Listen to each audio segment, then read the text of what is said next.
काल भारत आणि श्रीलंका यांच्यातील सुपर फोरमधील शेवटचा सामना अत्यंत अटीतटीचा आणि सनसनाटी झाला. हा सामना सुपर ओव्हरमध्ये गेला आणि त्याचवेळी एक अशी वेगळी घटना घडली की ज्यामुळे क्रिकेट शौकीन आणि क्रीडा रसिकांच्यामध्ये अत्यंत गोंधळाचं वातावरण निर्माण झालं. मला बऱ्याच लोकांनी विचारणा केली.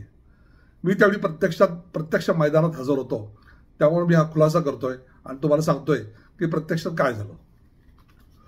सुपर ओव्हरमध्ये चौथा चेंडू जो अर्शदीप सिंगने टाकला शनाकाला, तो चेंडू कट करताना चेंडू सरळ संजू सॅमसन यष्टी रक्षकाकडे गेला.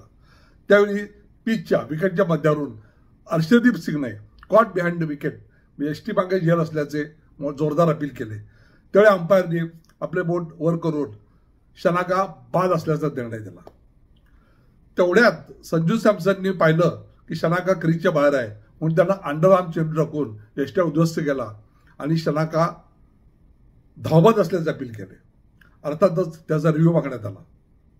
रिव्ह्यूमध्ये असं दिसलं की ज्यावेळी अर्शदीपनं शनाकाला कॉट बिहाइंड द विकेट यष्टी मागं आऊट झाल्याचं अपील केलं, त्यावेळी अंपायरने त्याला बाद दिलेलं होतं. आणि आयसीसीचा नियम असा सांगतो, ज्यावेळी अंपायर एखादा निर्णय देतो त्या क्षणी तो चेंडू तिथे बाद होतो.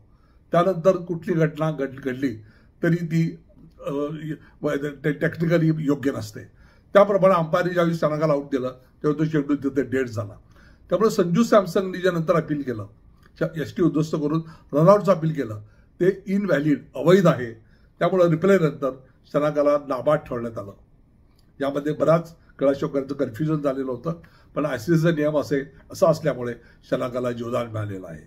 अर्थात पुढच्या चेंडूवर तो बाद झाला, ही गोष्ट अलैदा.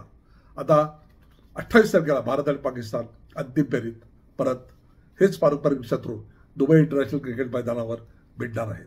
बघूया काय होतंय.